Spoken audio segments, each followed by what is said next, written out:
Everyone, welcome to Babli's cooking corner. আজ আমি নিয়ে এসেছি স্পেশাল ওকেশনের জন্য স্পেশাল একটি ডেজার্ট। শুধু ১০-১২টা কাজু দিয়ে আমি এত সুন্দর একটা ডেজার্ট আপনাদের সাথে শেয়ার করছি।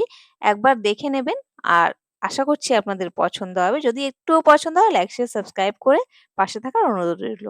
চলুন তবে দেখে নেওয়া যাক। এখানে নিয়েছি একটা কড়া, তার মধ্যে আমি দিয়ে দিচ্ছি ১ লিটার দুধ। এখানে আমি গরুর দুধ ব্যবহার করছি। এটা আগের থেকে জাল দেওয়া নেই। এখনই আমি এটাকে জাল দিয়ে নেব। তো আমি বসিয়ে দিলাম এখানে। এবার এটার মধ্যে দিয়ে দিচ্ছি ২ টো এলাচ। এখানে এলাচের পাউডার আপনারা চাইলেও দিতে পারেন। এখানে আমি এলাচটা পুরোটাই দিয়ে দিয়েছি। একটু মুখটাকে থেতো করে দিলাম। একটা মিক্সি জার নিয়ে নিচ্ছি। এটার মধ্যে দিয়ে দিচ্ছি ১০ টা কাজু। চাইলে বেশিও নিতে পারেন, তবে আমি এখানে খুবই অল্প জিনিসের ইউজ করছি।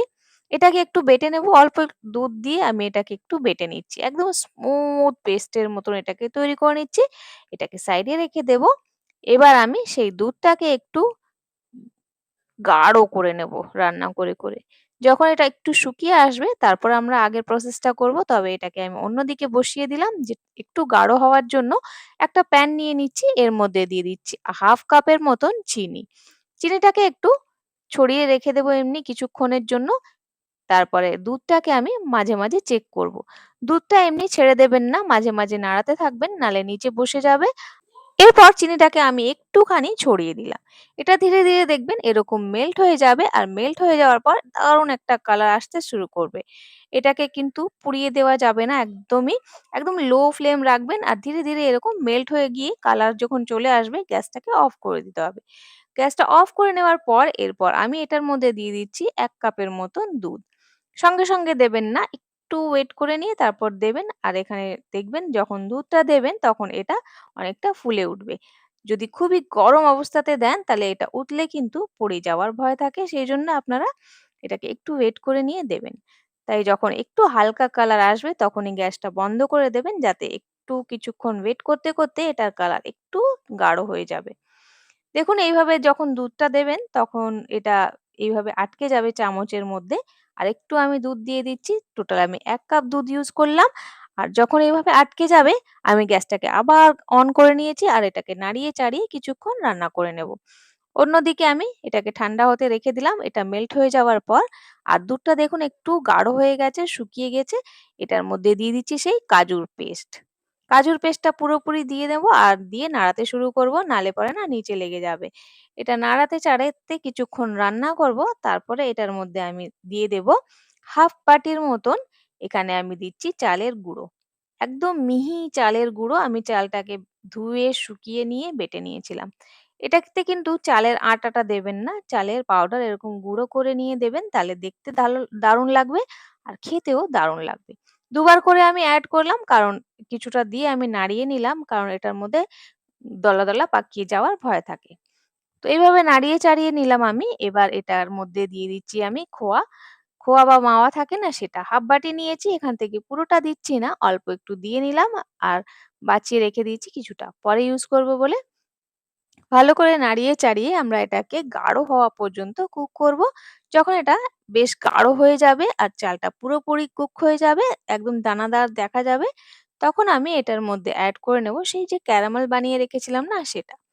ক্যারামেলটা একটু, একটু করে এড করব, একবারে সমস্তটা করব না। আর মিষ্টিটা ১/২ কাপ, ১/২ বাটি যেরকম আমি নিয়েছিলাম চিনি, তাতে অনেকটাই হয়ে যাবে। যদি আপনাদের কম মনে হয় আপনারা আলাদা করে চিনি এখানে দিতে পারেন। আর যদি মনে করেন ক্যারামেল তৈরি করব না, তাহলে আপনারা এমনি চিনি দিয়েও এটা তৈরি করে নিতে পারেন। শুধু চিনি দিয়ে মিষ্টিটা আপনাদের মিষ্টি যতটা আপনাদের পছন্দ ততটা চিনি দিয়ে এটাকে একটু রান্না করে নিলেই হবে। আর যেগুলো আমি দিলাম এটার মধ্যে, এটা জাস্ট এর টেস্টটাকে এনহ্যান্স করার জন্য দিয়েছিলাম। তো দুবারে আমি ক্যারামেলটা এড করলাম। যেহেতু আমরা একটা ফেস্টিভ্যাল বা কোনো অনুষ্ঠানের জন্য এটা রান্না করছি, তো এটাকে একটু রয়াল লুক দেওয়া খুবই প্রয়োজন। টেস্টটাও যেন রয়াল হয় সেটাই আমি চেষ্টা করছি। যদি আপনারা কোনো কিছু বাদ দিতে চান, বাদ দিতে পারেন। তো দেখুন রান্না করতে, করতে এটা বেশ গাঢ় হয়ে গেছে। আর বেশি আমরা এটাকে রান্না করছি না। এটা আমি কাছ থেকে দেখিয়ে দিচ্ছি দেখুন। এর বেশি করলে একদম শুকিয়ে যাবে। ব্যাস এটাকে আমি একটা বোলের মধ্যে বের করে নিয়ে ঠান্ডা করে নিয়েছি। এবার এটাকে একটু সাজিয়ে নিচ্ছি। এটাকে একটু রয়াল লুক দিলে পরে না দেখতে ভালো লাগবে। আর আপনারা যেকোনো অনুষ্ঠানে সার্ভ করতে পারেন, দারুণ লাগবে। আর খেতেও কিন্তু অসাধারণ হয়। একবার বানিয়ে অবশ্যই এভাবে ট্রাই করে দেখতে পারেন। তো আমি একটু যেটা খোয়া ক্ষীরটা বাছিয়ে রেখেছিলাম সাইড দিয়ে এরকম করে দিয়ে দিলাম। আর কিছু আমি পেস্তা বাদাম দিয়ে দিচ্ছি। পেস্তাটা দেখতে সুন্দর লাগে সেজন্য দিচ্ছি। আর না থাকলে আপনারা যেকোনো ড্রাই ফ্রুট দিয়ে সাজিয়ে নিতে পারেন। কিশমিশ, বাদাম, কাজু যেটা ইচ্ছে আপনারা দিয়ে নিতে পারেন। আমার কাছে কিছুটা আমি গোলাপ ফুলের পাপড়িটা এরকম শুকিয়ে রেখেছিলাম সেটাও দিয়ে দিলাম। আমার কাছে একটু রূপোর তবক ছিল, আমি সেটা দিয়েও সাজিয়ে দিচ্ছি। খুব সুন্দর লুক আসবে আর যেকোনো অনুষ্ঠান বাড়িতে না নজর কাড়বে সবার। আপনার প্রশংসা তো হবেই হবে। একবার বানিয়ে অবশ্যই ট্রাই করবেন আমার মতন করে। যদি একটু রেসিপি ভালো লাগে লাইক, শেয়ার, সাবস্ক্রাইব করার অনুরোধ রইলো। একবার অবশ্যই এইভাবে ট্রাই করবেন। তো দেখুন কি সুন্দর লাগছে না দেখতে? অসাধারণ! টেস্টটা কিন্তু অসাধারণ হয়েছিল। আপনারা এইরকম ভাবেই একবার ট্রাই করে দেখবেন। এটা আমার গ্যারান্টি যে আপনাদের পছন্দ হবেই হবে। আর যাকেই আপনি খাওয়াবেন তাদের খুবই পছন্দ হবে। আজ তাহলে এই পর্যন্ত। আবার দেখা হবে অন্য কোনো নতুন ভিডিওতে। ভালো থাকবেন, সুস্থ থাকবেন। Bye, have a nice day.